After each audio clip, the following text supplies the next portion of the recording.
Taste the Daily.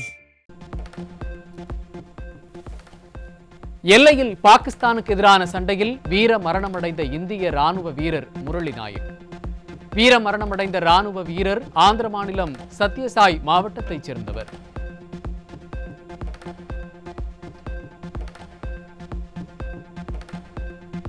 India Pakistan எல்லை பகுதியில் போர் நிறுத்த ஒப்பந்தத்தை மீறி தாக்குதல் நடத்தும் பாகிஸ்தான் ராணுவம். இந்திய பாதுகாப்பு படை கொடுத்த பதிலடியில் பாகிஸ்தான் ராணுவம் கடுமையான சேதங்களை சந்தித்திருப்பதாக கர்னல் சோஃபியா குரேஷி பேட்டி.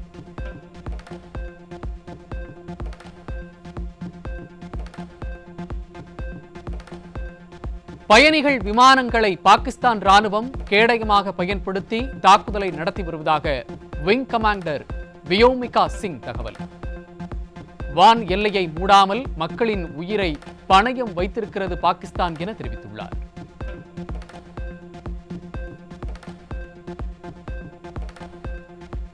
துருக்கியில் தயாரிக்கப்பட்ட சுமார் 300 முதல் 400 ட்ரோன்கள் மூலம் தாக்குதல் நடத்த முயற்சித்த பாகிஸ்தானின் அனைத்து முயற்சிகளையும் இந்திய பாதுகாப்பு படை முறியடித்திருப்பதாக கர்னல் சோஃபியா குரேஷி பேட்டி.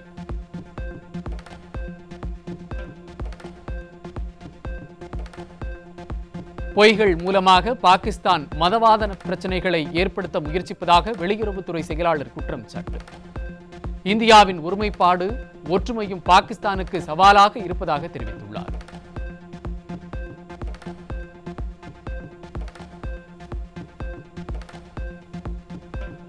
பூஞ்ச் பகுதியில் குருத்வாரா மற்றும் கிறிஸ்தவ தேவாலயம் மீது பாகிஸ்தான் நடத்திய தாக்குதலில் 2 குழந்தைகள் பலியானதாக வெளியுறவுத்துறை செயலாளர் தகவல்.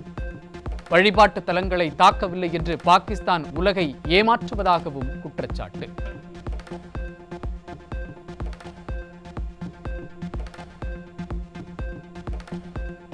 பாகிஸ்தானின் ராணுவ போர் விமானங்களை சுட்டு வீழ்த்திய இந்திய வான் பாதுகாப்பு அமைப்பு பாகிஸ்தானின் 2JF-17S மற்றும் 1F-16 உட்பட 8 போர் விமானங்கள் சுட்டு வீழ்த்தப்பட்டதை உறுதி செய்தது இந்திய வான் பாதுகாப்பு அமைப்பு.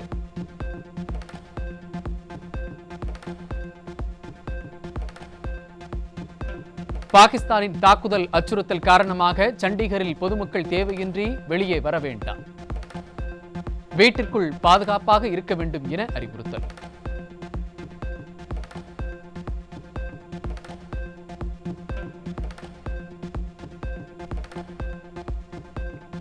பஞ்சாபின் ஹோசியாப்பூரில் பாகிஸ்தானின் ஏவுகணை உதிரி பாகங்கள் கண்டெடுப்பு. சுமார் 100 கிலோமீட்டர் தொலைவிற்கு பறந்து வந்து விழுந்த ஏவுகணையை ஆய்வு செய்யும் அதிகாரிகள்.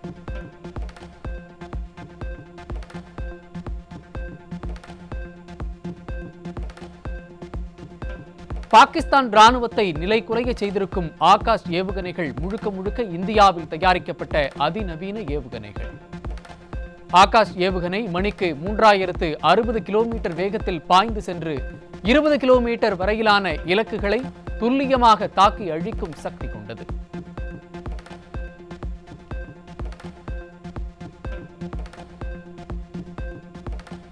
சென்னை சேப்பாக்கம் கிரிக்கெட் மைதானத்திற்கு வெடிகுண்டு மிரட்டல். IPL போட்டிகளை நடத்தக்கூடாது என பாகிஸ்தானை குறிப்பிட்டு மின்னஞ்சல் மூலம் மிரட்டல்.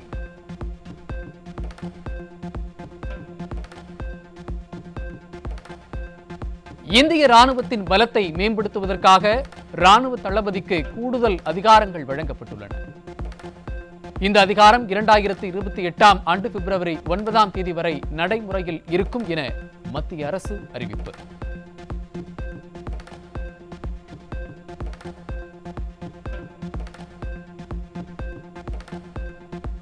அவசர கால முன்னெச்சரிக்கை நடவடிக்கைகளை மேற்கொள்ளுமாறு அனைத்து மாநில தலைமை செயலாளர்களுக்கும் உள்துறை அமைச்சகம் கடிதம். பாகிஸ்தானுடனான போர் பதற்றம் அதிகரித்திருக்கும் நிலையில் மத்திய உள்துறை அமைச்சகம் கடிதம்.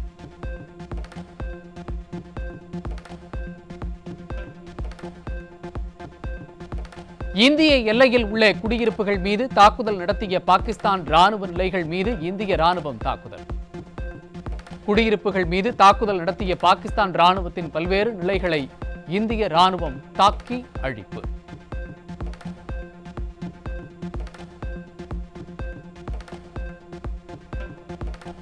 சமையல் எரிவாயு போதுமான அளவில் கையிருப்பு இருக்கும் நிலையில் விநியோக முறையும் பாதுகாப்புடன் இருப்பதால் பொதுமக்கள் பீதியடைய வேண்டாம் என இந்தியன் ஆயில் நிறுவனம் அறிவிப்பு. போர் பதற்றத்தின் காரணமாக தட்டுப்பாடு ஏற்படும் என்ற அச்சத்தில் தேவைக்கு அதிகமாக சமையல் எரிவாயு சிலிண்டர்களை முன்கூட்டியே வாங்கி இருப்பு வைக்க முயற்சிக்க வேண்டாம் எனவும் அறிவுரை.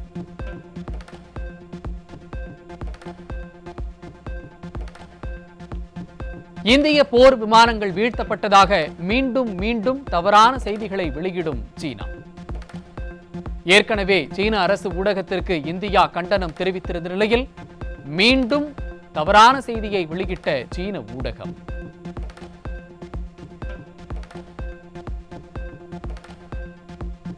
இந்தியா பாகிஸ்தான் இடையே போர் பதற்றம் நிலவி வரும் சூழலில் குஜராத்தில் மே 15 வரை ட்ரோன்களை பறக்கவிட தடை. குஜராத்தில் பட்டாசுகள் வெடிக்கவும் தடை.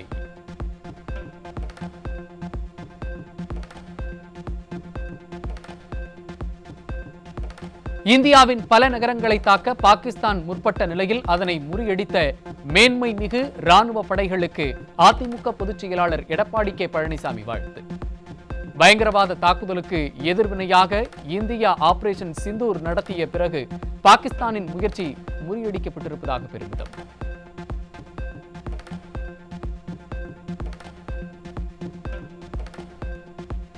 பிரதமர் மோடி தலைமையிலான மத்திய அரசின் போர்க்கால நடவடிக்கைகளுக்கு ஒரு தேசமாக அனைவரும் துணை நிற்க வேண்டிய தருணம் இது. அதிமுக பொதுச் செயலாளர் எடப்பாடி கே பழனிசாமி அறிக்கை.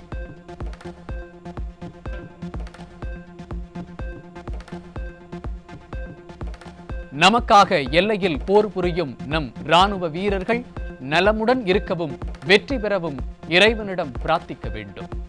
கோவில்கள், மசூதிகள், தேவாலயங்கள் உள்ளிட்ட வழிபாட்டு தலங்களில் இறைவனிடம் பிரார்த்திக்க வேண்டும் என அதிமுக பொதுச் செயலாளர் வலியுறுத்தல்.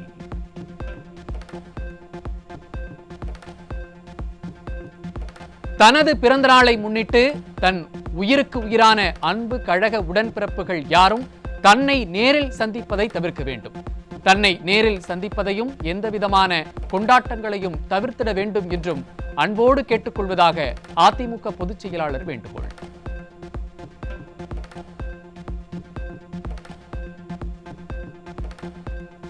ஏற்கனவே திட்டமிடப்பட்டிருந்த எளியோருக்கான இரத்த தானங்கள், மருத்துவ முகாம்கள், நலத்திட்ட உதவிகள் வழங்கவும், சமூக நல செயற்பாட்டு நிகழ்வுகளை மட்டும் மேற்கொள்ளவும் அதிமுக பொதுச் செயலாளர் எடப்பாடி கே பழனிசாமி அறிவுறுத்தல்.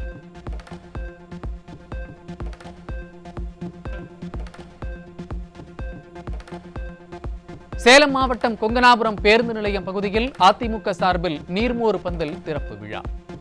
நீர்மோர் பந்தலை திறந்து வைத்த கழக பொதுச் செயலாளர் எடப்பாடி கே பழனிசாமி பொதுமக்களுக்கு மோர் மற்றும் பழங்களை வழங்கினார்.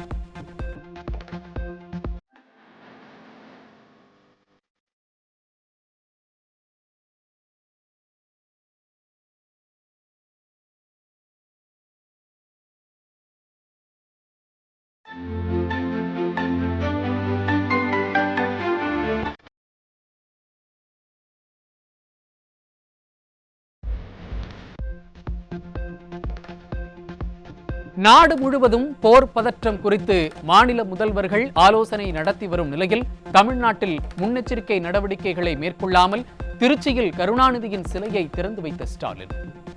போரில் என்ன நடக்குமோ என்ற பதற்றத்தில் நாட்டு மக்கள் அச்சப்படும் சூழ்நிலையில் இந்த விளம்பரம் தேவையா முதல்வரே என்று மக்கள் கேள்வி.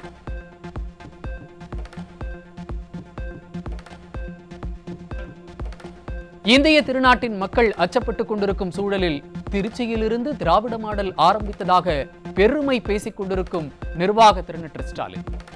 எதிர்க்கட்சி தலைவர் கூறுவது போல் ஸ்டாலின் மாடல் அரசு விளம்பர அரசு என்பது மீண்டும் மீண்டும் நிரூபணம்.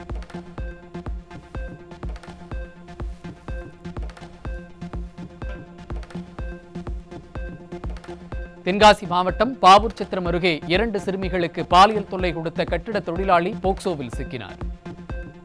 அப்பா ஸ்டாலின் ஆட்சியில் சிறுமிகளுக்கு பாதுகாப்பே இல்லை என மக்கள் வேதனை.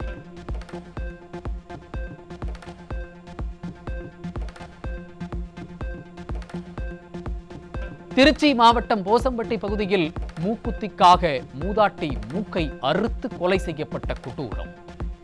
ஸ்டாலின் ஆட்சியில் தனியாக இருக்கும் முதியோர்களை குறிவைத்து கொலை சம்பவங்கள் அதிகரித்து வரும் நிலையில் காவல்துறை கும்பகர்ண தூக்கத்தில் இருப்பதாக மக்கள் விமர்சனம்.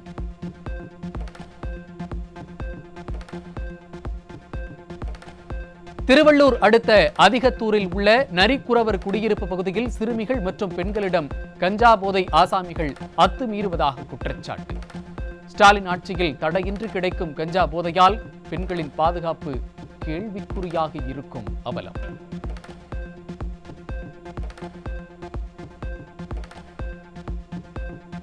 காஞ்சிபுரம் மாவட்டம் முசரவாக்கம் பகுதியில் இளைஞர்களை குறிவைத்து கஞ்சா விற்பனை செய்த 2 கஞ்சா வியாபாரிகள் சிக்கினர். ஸ்டாலின் ஆட்சியில் அதிகரித்து வரும் கஞ்சா புழக்கத்தால் இளைஞர்களின் எதிர்காலம் சீரழியும் அவலம்.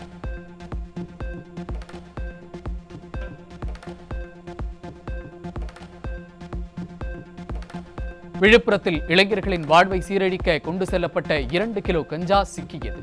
ஸ்டாலின் ஆட்சியில் கஞ்சா புழக்கம் அதிகரித்திருப்பதாக மக்கள் விமர்சனம்.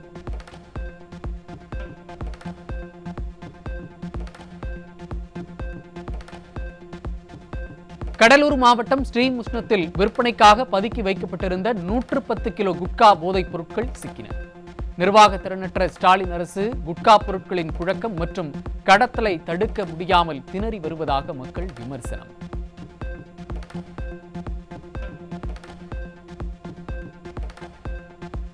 மதுரை விளாங்குடியில் அதிமுக சார்பில் திறக்கப்படும் நீர்மோர் பந்தலுக்கு உடனடியாக அனுமதி வழங்க உயர்நீதிமன்ற மதுரை கிளை உத்தரவு.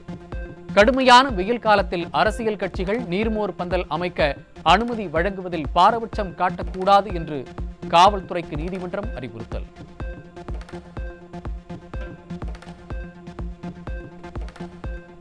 தேர்தல் வாக்குறுதியை நிறைவேற்ற மறுத்த திமுக அரசை கண்டித்து அங்கன்வாடி ஊழியர்கள் மடிப்பிச்சை ஏந்தியும் நெற்றியில் பட்டை நாமம் இட்டும் நூதன முறையில் போராட்டம்.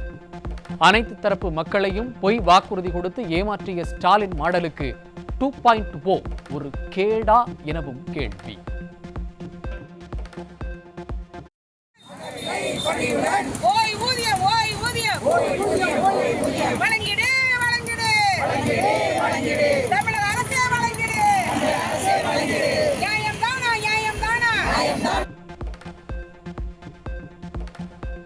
கன்னியாகுமரி மாவட்டம் திருப்பதி சாரம் திருவாழ் மார்பன் கோவிலில் சித்திரை திருவிழாவையொட்டி தேரோட்டம் வெகு விமர்சை.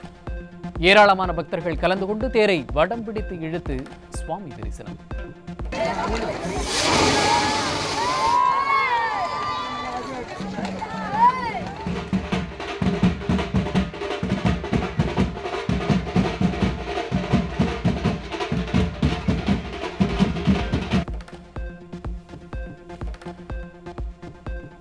மதுரை மீனாட்சியம்மன் கோவில் சித்திரை திருவிழா தேரோட்டம் கோலாகலம். பக்தர்கள் வடம் பிடித்து இழுக்க மாசி வீதிகளில் தேரோட்டம் வெகு விமரிசையாக நடைபெற்றது.